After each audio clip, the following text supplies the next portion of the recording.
Have you ever found yourself lying awake at 3 a.m. staring at the ceiling, even though you went to bed hours ago? Do you feel like you spend plenty of time in bed, but still wake up feeling tired, perhaps a bit foggy or unsteady? You're not alone. Millions of people in their 60s, 70s, and beyond experience this frustrating reality almost every night, and many just accept it as part of getting old. Today, we're going to talk about something very common, yet often misunderstood: the natural changes in our sleep as we age. While it's true our sleep patterns shift, understanding what is happening and knowing some simple, practical things can make a huge difference. This isn't just about feeling a little sleepy. Poor, fragmented sleep can slowly chip away at your energy levels, make it harder to focus and remember things, and even increase the risk of falls because you might feel disoriented getting up at night. It can impact your mood, your independence, and your ability to fully enjoy your days and time with loved ones. You might think it's just the way it has to be, but the truth is, you have more control than you might realize over how well you rest. In this video, we're going to break down exactly what happens to your sleep as the years go by, why deep sleep is so important, and I'll share 6 simple, actionable insights and strategies that you can start using right away to improve your sleep quality and feel better throughout your day. Stay with me, because this information could truly help you reclaim restful nights. Before we dive in, if you're curious about improving your sleep, please hit the like button right now. And if you haven't already, subscribe to the channel and ring the notification bell so you don't miss our future health tips. All right, let's begin by understanding exactly how our sleep architecture changes as we get older. The first thing to understand is that as we age, the structure of our sleep shifts. Specifically, we spend less time in deep sleep. Think of sleep like a journey through different stages. There's light sleep, then deep sleep, also called slow wave sleep, and finally REM sleep, where most dreaming happens. Deep sleep is where your body repairs itself physically and your brain consolidates certain memories. As the years pass, the amount of time you spend in this truly deep, restorative phase naturally decreases.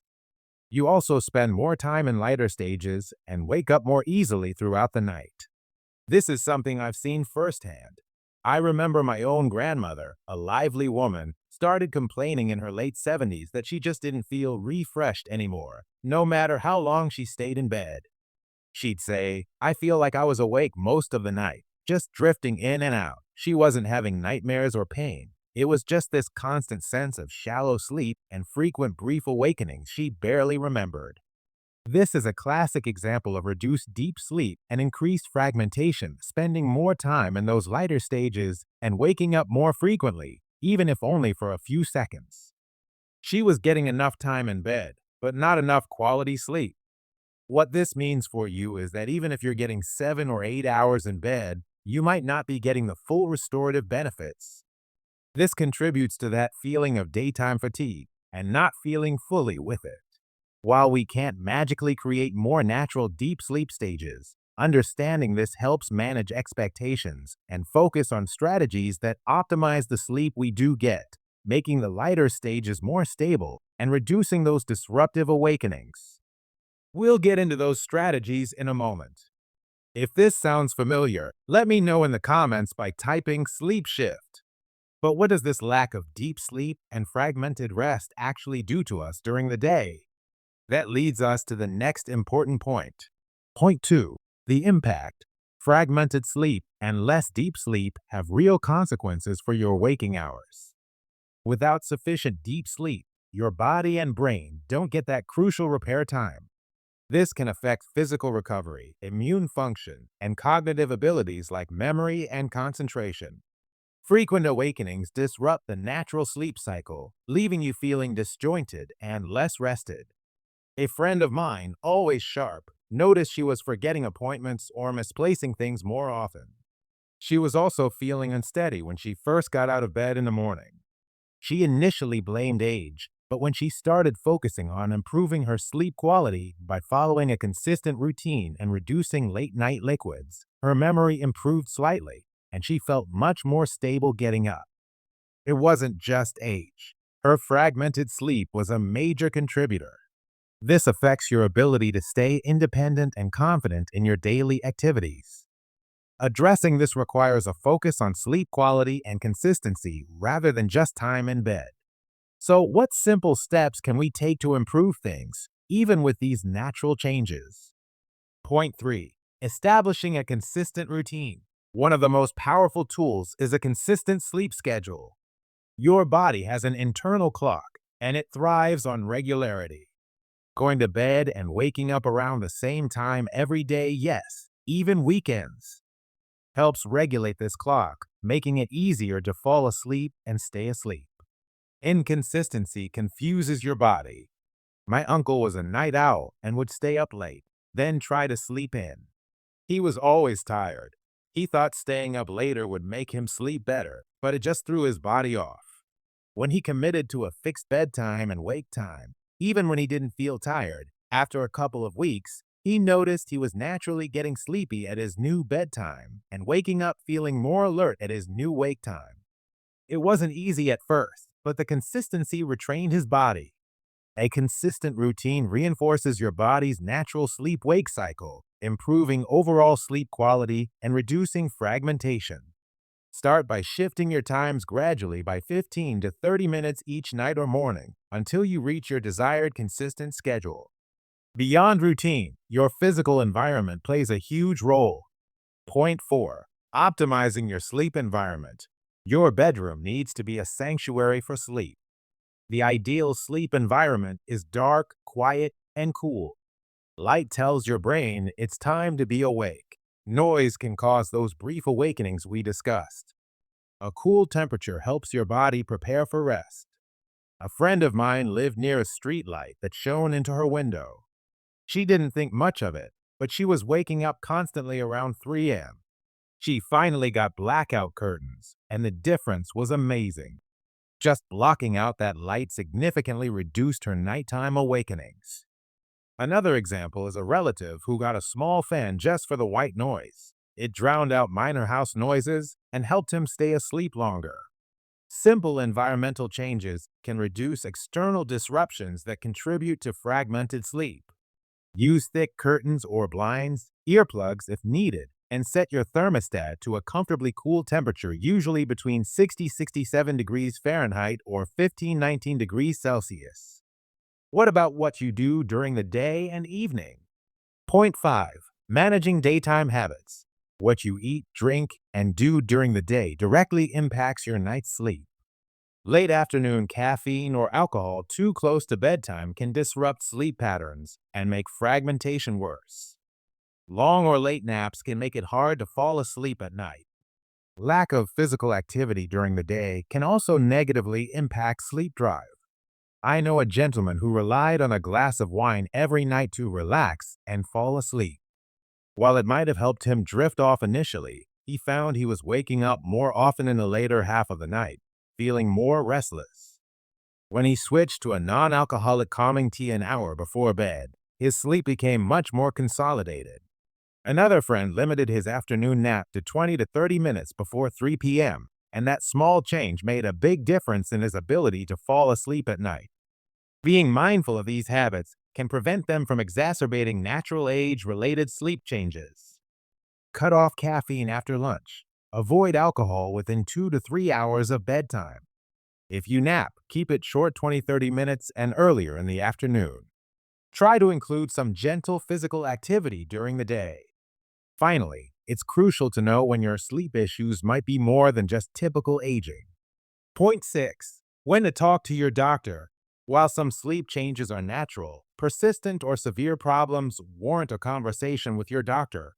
Symptoms like very loud snoring with gasping pauses, potential sleep apnea, an uncontrollable urge to move your legs at night, restless leg syndrome, or severe daytime sleepiness that interferes with your daily life are not just normal aging. They could be signs of underlying medical conditions that require diagnosis and treatment. My uncle, the one who snored loudly, genuinely believed it was normal. His wife finally urged him to see a doctor because she was worried about the pauses in his breathing. He was diagnosed with sleep apnea and using a simple machine CPAP completely changed his life. His energy level soared, his blood pressure improved, and his daytime sleepiness vanished. Ignoring those severe symptoms meant he suffered unnecessarily for years. Ignoring potential medical issues can lead to serious health consequences and continued poor sleep. Don't hesitate to discuss any persistent sleep concerns with your doctor. They can rule out or treat underlying conditions that might be contributing to your sleep problems. Just to add a bit more practical advice. Beyond routine, create a wind-down period. This could be 30 to 60 minutes before bed. Read a physical book, not on a screen, listen to calming music, do some gentle stretches, or practice deep breathing. Avoid stimulating things like news, arguments, or intense work. A common mistake is staying in bed awake for hours, trying to force sleep. If you can't fall asleep after 20 minutes, get out of bed, go to another room with dim light, do something quiet and relaxing like reading, and only return to bed when you feel sleepy. If noise is an issue but earplugs are uncomfortable, try a white noise machine or a fan. If light is still a problem, consider a comfortable eye mask. Remember, the information here is for general knowledge. If you have chronic insomnia, suspect a sleep disorder, or have other health conditions, please consult with your doctor. They can provide personalized advice and treatment. So we've learned that while sleep does change with age, with less deep sleep and more awakenings being common, these changes don't have to rob you of your quality of life. By understanding these shifts and applying strategies like maintaining a consistent routine, optimizing your environment, managing daytime habits, and knowing when to seek medical help, you can significantly improve your sleep quality. These aren't complex solutions. They are simple adjustments you can start making today. Small steps can lead to big improvements in how rested you feel. I know it can feel easier just to accept poor sleep, but ignoring it can lead to unnecessary struggles, less energy for activities you love, increased risk of falls, and just feeling generally less vibrant. It's easy to think it's just part of it, but often there are things you can do. Don't let poor sleep limit your life unnecessarily. Age truly is just a number when it comes to feeling your best. You have the power to make choices that support your health and well-being. You deserve to enjoy your golden years to the fullest, and getting better sleep is a fundamental part of that. It's never too late to start prioritizing your rest. Make the choice today to take steps towards more restful nights and more energetic days. Ultimately, understanding the natural changes in sleep with age and implementing simple, practical strategies isn't just about getting more hours in bed. It's about enhancing your overall quality of life, having the energy to spend time with grandchildren, the focus to enjoy your hobbies, the stability to move confidently, and the vibrant spirit to embrace each day. Good sleep is foundational to maintaining your independence and joy. After watching this video, what was the most surprising thing you learned? And which of the simple tips will you try first starting tonight? Please share your thoughts and plans in the comment section below. I love reading your experiences and insights. If you found this video helpful, please give it a thumbs up to let us know. Subscribe to the channel if you haven't already for more health and wellness tips tailored for you. And importantly, if you know someone, a friend, a family member who struggles with sleep or just accepts poor sleep as normal, please share this video with them. This information could genuinely help improve their daily life. Thank you for spending this time with me. Remember, prioritizing your sleep is an act of self-care that pays dividends in every aspect of your life. I wish you all peaceful nights and energetic, joyful days. Take care, and I'll see you in the next video.